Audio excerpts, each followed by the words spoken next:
ఆరోగ్య సంజీవని డాక్టర్ గారిచే సలహా. నమస్తే, వెల్కమ్ టు మన తెలుగు టీవీ ఆరోగ్య సంజీవని.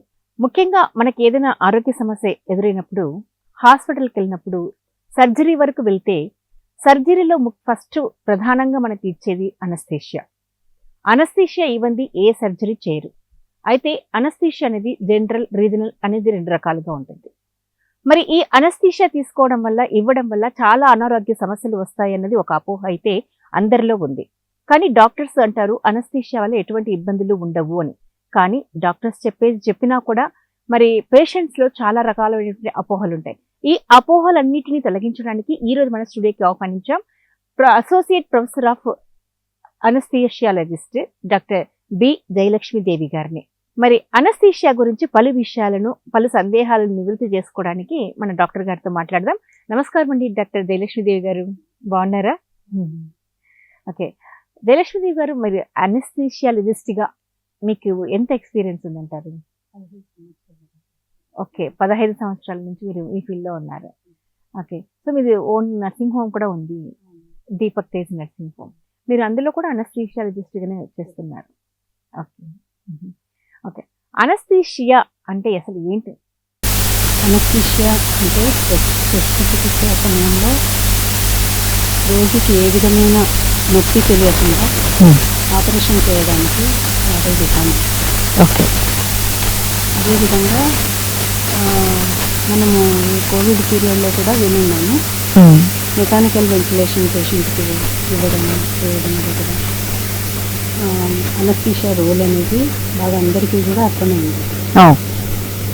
అంటే ఆపరేషన్ థియేటర్లోనే కాకుండా మనం బయట కూడా అనస్థీషియాని ఏ విధంగా వాడచ్చు అనేది కోవిడ్ సమయంలో చాలామందికి అవగాహన వచ్చింది. అంతకుముందు అనస్థీషియా అంటే కేవలం ఆపరేషన్ థియేటర్లో మాత్రమే అభిప్రాయంలో ఉన్నారు. కానీ ఆ పీరియడ్లో ఎంతమంది లైఫ్ సేవింగ్ అనస్థీషియాలజిస్ట్ల వల్ల ఉపయోగమైంది అనేది ప్రతి ఒక్కరికి అనుభవంలో ఉంది. ఒక్కరు ఆక్సిజన్ కొరకు, వెంటిలేషన్ కొరకు, మెకానికల్ వెంటిలేషన్ అంటే ఆర్టిఫిషియల్గా రెస్పిరేషన్ డాక్టర్ చేసి ఇవ్వదు. అంటే దానికి అనస్థీషియా పాత్ర ఏంటి అక్కడ? అనస్థీషియాకి మీకు అక్కడ మెకానికల్ వెంటిలేషన్లో ఎండోటెకల్ ట్యూబ్ అని ఉంటుంది, అది వేయడానికి కానీ దాని ద్వారా ఆర్టిఫిషియల్ లంగ్ లాగా మిషన్లో ఉంటుంది. వీళ్ళు బ్రీతింగ్ తీసుకోలేకపోతే దాని ద్వారా బ్రీతింగ్ ఇవ్వడం, పేషెంట్ రికవర్ అయ్యి ఆయన సొంతంగా బ్రీతింగ్ తీసుకోవడము కెపాసిటీ వచ్చేదాకా మిషన్ ద్వారా ఆర్టిఫిషియల్ వెంటిలేషన్ అంటారు, ఆర్టిఫిషియల్ లంగ్స్ అంటారు. వాటి ద్వారా పేషెంట్ లంగ్స్ బదులు వాటి ద్వారా ఊపిరితిత్తుల్లోకి గాలిని పుష్ చేయడము, ఆక్సిజన్ సప్లై చేయడం, ఇవన్నీ కూడా మెకానికల్ వెంటిలేషన్ కింద ఉంటుంది. దానికంటే అనస్థీషియాలజిస్ట్ రోల్ ఉంటుంది. అక్కడ ఇంటెన్సివిస్ట్గా పిలుస్తుంటాం. ఇంటెన్సివిస్ట్గా మనం పిలవడం జరుగుతుంది. ఆపరేషన్ థియేటర్లో జరిగే ఆపరేషన్స్కి జనరల్ అనస్థీషియా, రీజనల్ అనస్థీషియాలో మరియు జనరల్ అనస్థీషియా, రీజనల్ అనస్థీషియా 2 రకాలు ఉన్నాయి. ఓకే, జనరల్ అనస్థీషియా అనేది చాలా జాగ్రత్తగా ఇస్తాము. పేషెంట్ మొత్తం అన్కాన్షియస్ చేసి ఆర్టిఫిషియల్ వెంటిలేషన్ మేము ప్రొవైడ్ చేస్తున్నాం.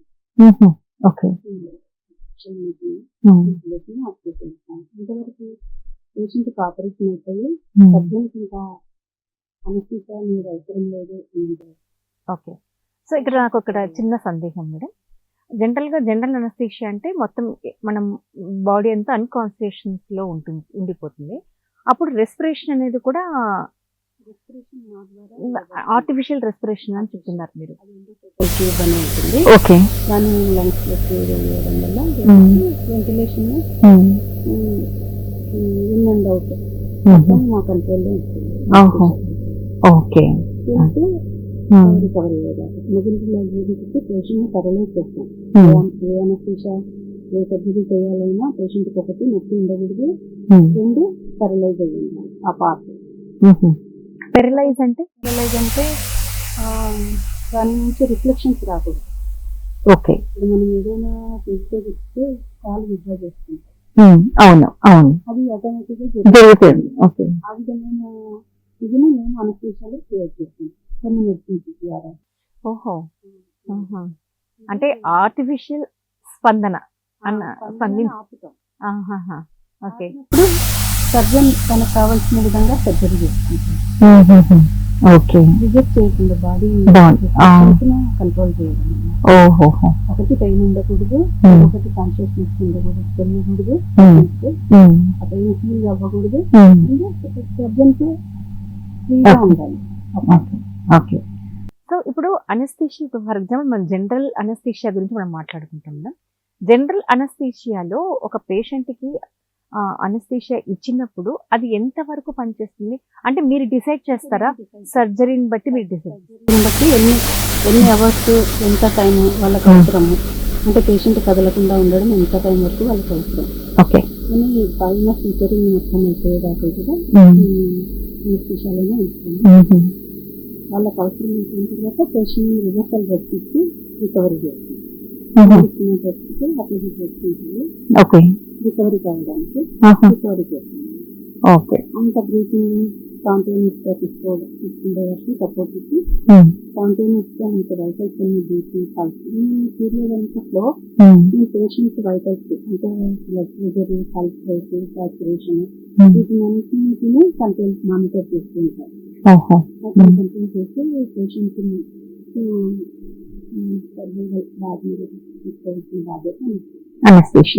జస్ట్ లైక్ ఒక మదర్ మదర్ బేబీని ఎంత కేరింగ్ తీసుకుంటారో అనస్థీషియా పేషెంట్ అంత కేరింగ్. సో ఇది జనరల్. ఇక రీజనల్ అనస్థీషియా అంటే ఏంటి? మనకి ఏ ప్రాంతంలో అవసరమైతే ఆ ప్రాంతంలో ఇవ్వడం అనే. రీజనల్ అనస్థీషియాకి జనరల్ అనస్థీషియాకి తేడా ఏంటంటే జనరల్ అనస్థీషియాలో మల్టిపుల్ డ్రగ్స్ ఇస్తాము. పేషెంట్ కంట్రోల్ ట్రైన్ చేస్తాము, మనం కంట్రోల్లోనే ట్రైన్ చేస్తాము. రీజనల్ అనస్థీషియాలో పేషెంట్ మాట్లాడుతూ ఉండొచ్చు, ఆ పార్ట్లో మాత్రమే ఆపరేషన్ జరిగే పార్ట్కి మాత్రమే నొప్పి తెలియకుండా కదలకుండా అనస్థీషియా ఇవ్వడాన్ని రీజనల్ అనస్థీషియా ఉంటుంది. ఇందులో రీజనల్ అనస్థీషియా ముఖ్యంగా ప్రైమరీ అనస్థీషియా, ఎపిడ్యూరల్ అనస్థీషియా ఇవన్నీ కూడా రీజనల్ అనస్థీషియా పనిచేస్తుంది. అంటే ఒక రీజన్ ని మనం కంట్రోల్ చేసుకోవడం. దానికి సింపుల్ వన్ ఆర్ టూ చేసుకుంటుంది. అందులో మనకి ఎక్కువ సైడ్ ఎఫెక్ట్స్ ఉంటాయి. అందులో సింగిల్ వన్ ఆర్ టూ అయితే మనకి సర్జరీ చేస్తారు అనస్థీషియా వస్తుంది. ఓకే. పేషెంట్ కూడా కాన్షియస్గా ఉంటారు, మనకి మాట్లాడుతుంది. ఓకే. ఆ పార్ట్ మాత్రమే మొద్దుబారిపోతుంది. అక్కడ ఏమైనా సర్జరీ అయిన తర్వాత పార్ట్కి మాత్రమే అనస్థీషియా ఇవ్వాలి, అప్పర్ పార్ట్కి అవసరం లేదు. సో పేషెంట్కి నడుము దగ్గర మనం స్పైనల్ అనస్థీషియా సపరేట్ నీడిల్స్ ఉంటాయి, చాలా స్మాల్ సైజు.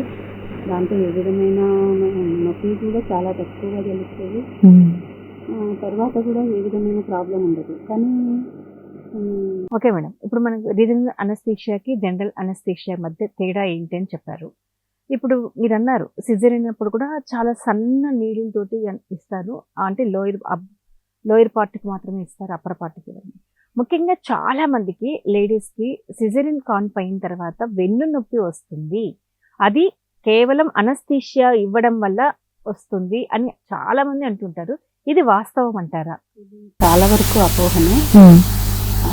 అదే వాళ్ళ మైండ్లో అదే ఫిక్స్ అయిపోయి ఉంటుంది, నాకు నడుము దగ్గర చూపించినారు అందువల్ల నాకు వెన్ను నొప్పి వస్తుందని. కానీ మిగిలిన సర్జరీస్లో అదే అనస్థీషియా ఇచ్చినప్పుడు దాని గురించి అంతగా అదే ఆలోచన ఉండదు, అసలు ఆలోచన ఉండదు కనుక వాళ్ళకి ఫీల్ అవ్వరు. వీళ్ళకు అదే ఆలోచనతో ఉండడం వల్ల కూడా ఒక ఫీలింగ్ లాగా ఉంటుంది. ఇంకొకటి లేడీస్లో రెస్ట్ ఎక్కువ తీసుకోవడం వల్ల అయితే నేను సెంట్రల్ ఒబెసిటీ అనేది ఎక్కువ వస్తుంది జరిగిన తర్వాత. ఓకే, అంటే అబ్డామిన్ కొంచెం సైజు పెరగడము ప్రెగ్నెన్సీలో, దానివల్ల కూడా కొంచెం డ్రాగింగ్ పెయిన్ అనేది ఉండవచ్చు, కానీ అది అనస్థీషియా వల్ల అని మాత్రం కాదు, అనస్థీషియా వల్ల అయితే కాదు. ఓకే, ఇప్పుడు ఈ అనస్థీషియా ఇవ్వడం వల్ల సిజరిన్ టైంలో ఓకే సిజరిన్ జరుగుతున్నప్పుడు అనస్థీషియా ఇస్తారు, వెన్ను నొప్పి రాదని చెప్తారు, కానీ సైడ్ ఎఫెక్ట్స్ చాలా ఉంటాయి అంటారు, అది ఎంత మటుకు వాస్తవం? ఎక్కువగా ఉండవు, మామూలుగా అయితే ఇమ్మీడియట్గా సర్జరీ అయిన తర్వాత 1-2 రోజుల్లో లేచి కూర్చున్నప్పుడు నడిచినప్పుడు కొంచెం హెడేక్ లాగా ఫీల్ అవుతారు. అది చాలా వరకు స్పైనల్ అనస్థీషియా ఇచ్చినప్పుడు కొంచెం సరిగ్గా స్పైనల్ ఫ్లూయిడ్ రిలీజ్ అవ్వడం దానివల్ల కూడా కొంచెం బ్రెయిన్ అనేది కుషన్ లాగా మనకు ఫ్లూయిడ్గా ఉంటుంది ఓకే. అది కొంచెం లీక్ అయినప్పుడు డ్రాగింగ్ అనేది వస్తుంది. అది మనము ప్రివెంట్ చేయాలనుకుంటే ఒకటి ప్లెంటీ ఆఫ్ ఫ్లూయిడ్స్ తీసుకోవాలి. ఐవీ ఫ్లూయిడ్స్ రూపంలో ఇస్తాము. ఓకే. పైన పాస్చర్లో అంటే పడుకొని ఉండాలి, ఎక్కువ కూర్చొని ఉండొచ్చు అని చెప్పాలి. అంటే ఆ పెయిన్ అంతా కంట్రోల్ అయ్యేదా. ఇది ఇప్పుడు ఒకవేళ ఈ సమస్య వస్తుంది అనుకున్నప్పుడు ఎన్ని రోజుల్లో తెలుస్తుంది మనకి పేషెంట్కి? 2 రోజులు. ఫస్ట్ డే చాలా వరకు పడుకొని ఉంటారు కనుక ప్రాబ్లం తెలియదు. సో సెకండ్ డే లేచి కూర్చుంటారు కాబట్టి హెడేక్ లాగా ఫీల్ అవుతారు అన్నమాట. ఓకే. దానికి ట్రీట్మెంట్ కూడా సింపుల్గానే ఉంటుంది. ప్లెంటీ ఆఫ్ అంటే చాలా ఫ్లూయిడ్స్ తీసుకోవడం, మంచిగా ఫ్లూయిడ్స్ తీసుకోవడం, మంచినీళ్ళు. ఓకే. మంచినీళ్ళు బాగా తీసుకోవాలి. ఐవీ ఫ్లూయిడ్స్ అవన్నీ మనం సెకండ్ పేషెంట్ కూడా పెట్టాము. తర్వాత కాఫీ తోటి కూడా తగ్గుతుంది. టాబ్లెట్స్ దొరుకుతాయి మనకి. కాఫీ అనేది తీసుకోవచ్చు. పడుకొని ఉండాలి. సో అంటే అది లాంగ్ లైఫ్ ఉంటుందా? లేదు, తగ్గిపోతుంది. కూడా తగ్గిపోతుంది. ఓకే. ఫ్లూయిడ్స్ కూడా అదే కొంచెం ఫ్లూయిడ్స్ కొంచెం పడుకుంటూ ఉండాలి. కొంత కంట్రోల్ అయ్యేది. మరియు సివియర్ హెడేక్ ఉంటే అబ్డామినల్ టైప్ సపోర్టివ్ లాగా. అంటే దానికి ఓకే. ఇప్పుడు మీరు చెప్పారు కదా, ఎక్కువగా హెడేక్ అనిపిస్తే అబ్డామిన్ కి టైట్ గా పెట్టేస్తాము అని చెప్తున్నారు. అసలు దానికి హెడేక్ కి ఏంటి లింక్ ఏంటి? అంటే స్పైనల్ అనస్థీషియా ఇచ్చినప్పుడు మనం మిడిల్తో టిక్ చేసుకుంటాం కదా, ఆ దూరాలో చిన్న లీక్ ఉంటుంది. ఇప్పుడు అనస్థీషియా వల్ల హెడేక్ అన్నారు కదా, ఆ హెడేక్ ఎక్కువగా ఉంటే మీరు అబ్డామిన్ టైట్ చేస్తే తగ్గిపోతుంది అంటున్నారు. దానికి దీనికి సంబంధం ఏంటి? లూజ్ ఉన్నప్పుడు కేసెస్ లీకేజ్ ఎక్కువ ఉంటుంది, సపోర్టివ్గా ఉంటుంది. అన్నిటికంటే ఇంపార్టెంట్ ఐవీ ఫ్లూయిడ్స్ సఫిషియెంట్గా తీసుకోవడం. ఓకే. తర్వాత పెకింగ్ తగ్గుతుంది, కాఫీ అడ్వైజ్ చేయడం,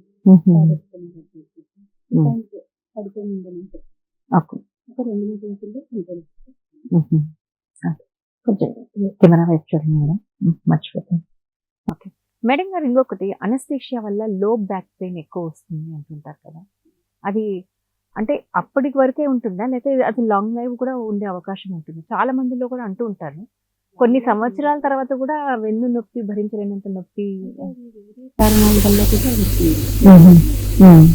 చాలా వరకు పోస్ట్ మెనోపాజల్లో కాల్షియం డెఫిషియన్సీ రావడం, అక్కడ బోన్స్లో కాల్షియం కంప్రెషన్ అవ్వడం, వీటన్నిటి రీజన్స్ వల్ల కూడా మనకు లో బ్యాక్ పెయిన్ వస్తుంది. కాకపోతే వాళ్ళు దానికి అనుభవిస్తుంటారు కనుక సిజేరియన్ వల్ల వచ్చింది అని ఒకటి మైండ్లో తీసుకొస్తుంది. అదే అంటే ఇప్పుడు లేడీస్ మాత్రం అబో మెనోపాజ్ టైంలో కూడా పీరియడ్లో కూడా ఎక్కువగా లో బ్యాక్ పెయిన్ ఎక్కువ సఫర్ అవుతూ ఉంటారు. అది గతంలో వాళ్ళు అయినటువంటి డెలివరీ సమయంలో ఇచ్చినటువంటి అనస్థీషియా వల్లే వచ్చింది అని అంటూ ఉంటారు. అదే అదే ఆ అపోహ ఎందుకు సృష్టించబడింది, ఇక్కడ అది స్టార్ట్ అయిందంటారు? కనుక నాకు ఎప్పటికీ అట్లానే ఉంటుంది అని ఒక అభిప్రాయం ఒకటి ఉంటుంది. ఆఫ్ కోర్స్ చాలా ఫైన్ నీడిల్స్, అసలు ఈవెన్ అనస్థీషియా ఇచ్చినట్టు కూడా మనకు ఈజీగా ఉంటుంది. Okay okay. కానీ దానివల్ల ఉపయోగాలు చాలా ఉన్నాయి. ఏది అనస్థీషియా? ఎందుకంటే మనం టోటల్ అనస్థీషియాని తప్పిస్తుంది. దాంట్లో ఇచ్చే మల్టిపుల్ డ్రగ్స్ వల్ల చాలా తప్పిస్తుంది కనుక దానివల్ల సైడ్ ఎఫెక్ట్ ఒకటి తప్పిస్తుంది. ఈజీగా తొందరగా మూవబుల్ అవుతారు.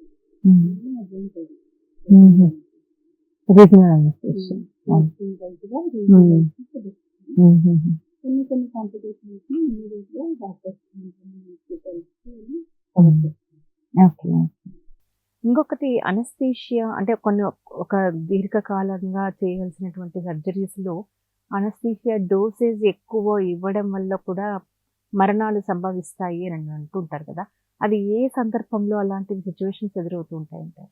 మరణాలు సంభవించడం అంటే చాలా కారణాలు ఉంటాయి. చాలా తక్కువ ఇప్పుడు, గతంలో ఎక్కువ వినిపించేటివి. ఇప్పుడు చాలా ట్రీట్మెంట్ వైజ్గా అయితేనేమి, సర్జరీస్ వైజ్గా అయితేనేమి, లాప్రోస్కోపిక్ సర్జరీలు కానీ, పెద్ద ఇన్ఫెక్షన్స్ ఇవన్నీ చాలా వరకు చెప్తుంది. చాలా సర్జరీలకి చాలా వరకు సీజల్ సర్జరీస్, లాప్రోస్కోపిక్ సర్జరీస్ వల్ల మెయిన్గా బ్లడ్ లాస్ అనేది చాలా ఎక్కువ ఉంటుంది. మామూలుగా ఎలాంటి సర్జరీస్ మరణాలు సంభవించడానికి ఒక కారణం అంటే ఎక్కువ బ్లడ్ లాస్. దాన్ని మనము రీప్లేస్ చేసుకుంటూ ఉంటాం. చాలా జాగ్రత్తలు తీసుకుంటూ ఉంటారు డాక్టర్స్.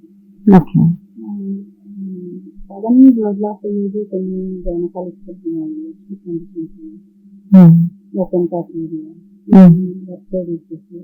కండిషన్స్ ఎక్కువ బ్లడ్ లాస్ ఉంటుంది. దాన్ని రీప్లేస్ చేసుకుని మొత్తం అన్నిట్లోనూ కరెక్షన్ చేసుకుంటూ వెళ్తాం. అంటే మరణం రేట్ అనేది ఎప్పటికంటే చాలా అడ్వాన్స్ ట్రీట్మెంట్స్ రావడం, సర్జికల్ ప్రొసీజర్స్ లో కూడా ఓపెన్ ఇన్ఫెక్షన్స్ చాలా తగ్గిపోయింది. స్టార్ట్లో ఉండే సర్జరీలు బాగా తగ్గిపోయింది అన్ని విధాలుగా. లాప్రోస్కోపిక్ ప్రతి ఫీల్డ్ లోని లాప్రోస్కోపిక్ సర్జరీస్. ఇప్పుడు మేజర్ ప్రాబ్లమ్స్ కూడా లాప్రోస్కోపిక్ సర్జరీ ద్వారా చేస్తున్నారు కాబట్టి ఇప్పుడు లాప్రోస్కోపిక్ సర్జరీ చేసిన అనస్థీషియా అనేది మస్ట్ అని చెప్తుంది. Anaesthesia must. అన్ని సర్జరీస్ అనస్థీషియా ఉండాల్సిందే. ఓకే. బయట అంటే వాళ్ళకి blood pressure, heart, lungs, brain అన్ని వర్కింగ్ అన్ని ఫంక్షన్లో ఉండేటట్టు తీసుకోగలిగిన డాక్టర్ అనస్థీషియా. ఓకే. సర్జన్ తన సర్జరీ చేస్తూ వెళ్తారు అంతే. ఓకే. తనకు రోజులు మనం సర్జరీ చేసుకుంటారు. సర్జరీ చేసినట్టు పేషెంట్ వైటల్స్ అన్నింటినీ కంట్రోల్ చేయాల్సింది అనస్థీషియాలజిస్ట్. ఓకే. ముఖ్యంగా మరి మీ ఎక్స్పీరియన్స్లో అంటే మీరు దాదాపు ఒక 15 years ఎక్స్పీరియన్స్ అంటున్నారు. మీ పాత్ర అంటే మీరు అనస్థీషియాలజిస్ట్ కాబట్టి మీ ఏదైనా ఒక టిపికల్ కేసును ఫేస్ చేస్తున్న సందర్భం ఏదైనా ఉందంటారు? అంటే మాకు నేను గవర్నమెంట్ జనరల్ హాస్పిటల్లో ఓకే.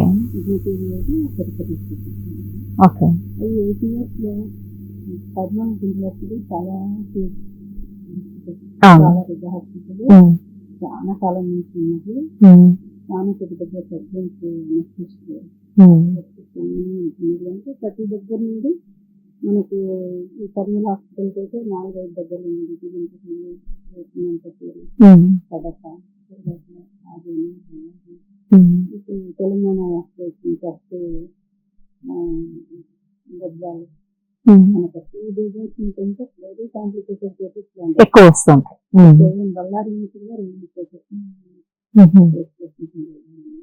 నా దగ్గరికి వచ్చేటప్పటికి almost 2 grams 4 grams central placement అంటే 4 అట్లాంటి సందర్భాలు ఇక్కడ పెరిఫెరీలో వద్దానికి లేకపోవడం చేసుకోవడానికి కావాలని పంపించేసారు. ఇట్లాంటి సందర్భంలో ఇక్కడ అందరూ ఉంటారు కనుక ఏ ప్రాబ్లం వచ్చినా కూడా అందరిలో ఉంటుంది. మనకి కావాల్సిన సపోర్ట్ ఇస్తారు. చాలా కాంప్లికేటెడ్ సర్జరీస్ నేను చేసినాను. అనస్థీషియా చాలా క్రిటికల్ ఆపరేషన్ చేస్తున్నాను. సర్వైవల్ రేట్ కూడా బాగుంది.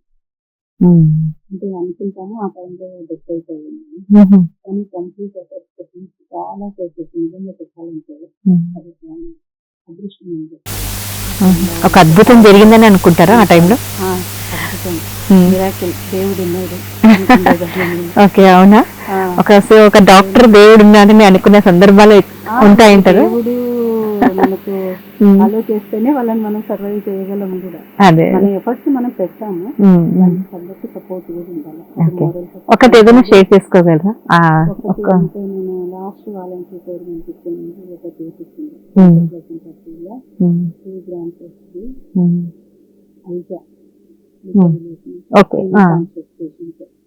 Almost pregnant central placement already డెలివరీలో ఉంటారు.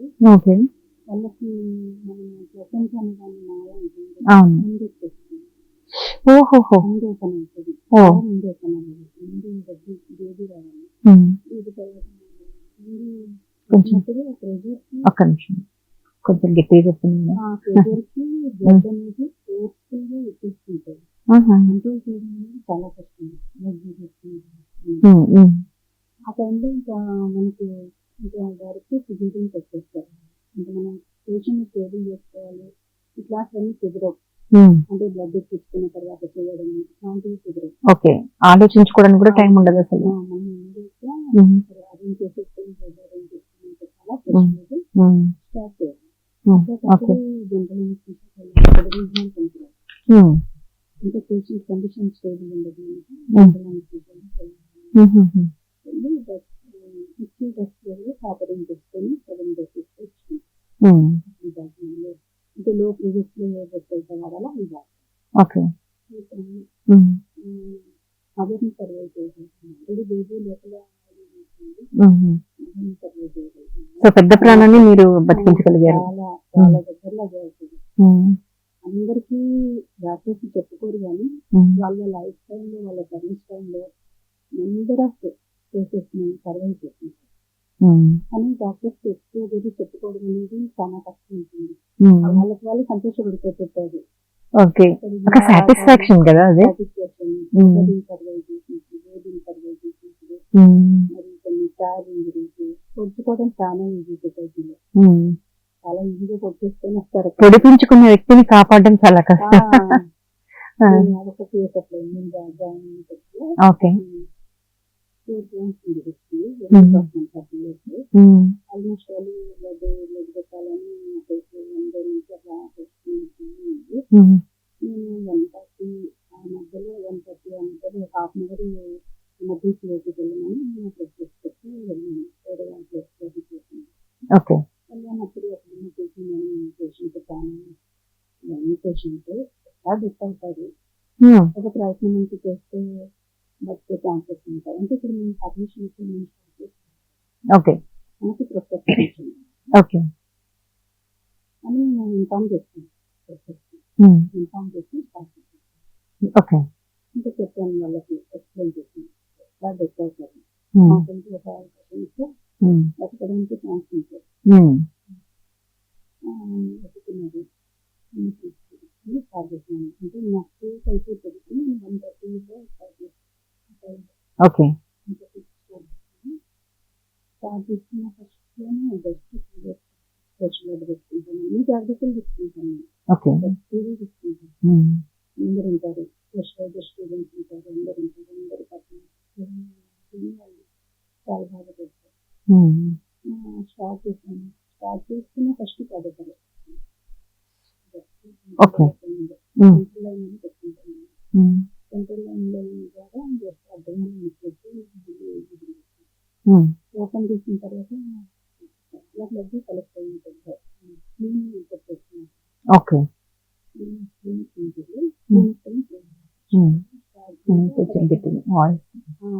తర్వాత అక్కడక్కడ ఉన్న ఇంజరీస్ ని కవర్ చేయాలి. అది ఒక రెగ్యులర్ గా అన్నట్టు ఉండదు. పోవడం అనేది తెలుసు కదా. అదే అదే తెలియదు.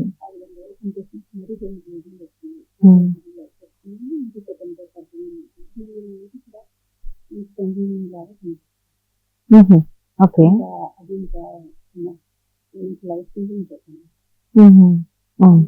చాలా చూసి మీకు 2 స్టేజ్లు బయటకు వచ్చిన సందర్భాలు ఆ విధంగా చేస్తున్నాను. సర్వైవ్ అయినది బాగా థ్యాంక్స్ చెప్తాను. కాకపోతే మాకు డైరెక్ట్ గా వాళ్ళతో రిలేషన్ లో కంటే సర్జన్స్ ఎక్కువ ఉంటుంది.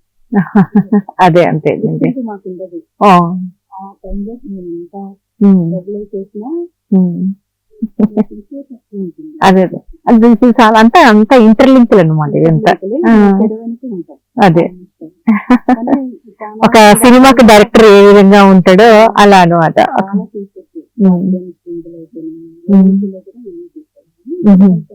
ఎమర్జెన్సీ మెడిసిన్ స్టార్ట్ అయింది. స్కార్పియన్ డైట్ ఇట్లాంటిదంతా మనం చాలా సింపుల్ వెళ్తాం.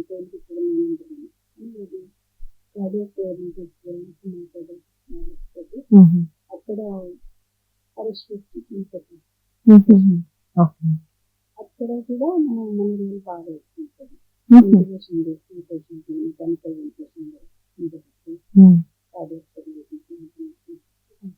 ఓకే మేడం ఒక చిన్న కూడా సర్వైవ్ అయిన సందర్భాలు ఆహా. ఓకే మేము అక్కడ ఎక్కడ ఉన్నా కానీ అక్కడ ఏ ప్రాబ్లం వచ్చినా ఇమ్మీడియట్ గా రియాక్ట్ అయ్యే పర్సన్ అదే అందరూ ఒక స్టెప్ వెనక్కి వెళ్తే ఒక స్టెప్ ముందుకు వచ్చి ఫస్ట్ అనస్థీషియాలోనే అక్కడ ఇంపార్టెంట్. అనస్థీషియా లేకపోతే ఇవ్వకపోతే అక్కడ ఏం చేయడానికి లేదు కదా. కాలంలో చూసుకుంటాడు వాళ్ళు ఆ, పట్టుకొని చేసేవాళ్ళు కదా. అదే. ఒక 10 మంది వాళ్ళ చుట్టూ ఉంది. ఆ విధంగా ఇక్కడ ఒక చిన్న సందేహం అడగచ్చా? అంటే అది తెలియక నాకు తెలియదు కానీ ఒక డౌట్ వచ్చింది మీతో మాట్లాడుతుంటే. అనస్థీషియా అనేది మీరు మామూలుగా ఒక ఇంజెక్షన్ రూపంలో ఇస్తారు కదా, అట్లా ఉండేదంటే అది నర్వ్కి ఐవీకి ఇవ్వచ్చు, మీరు ఏదైనా.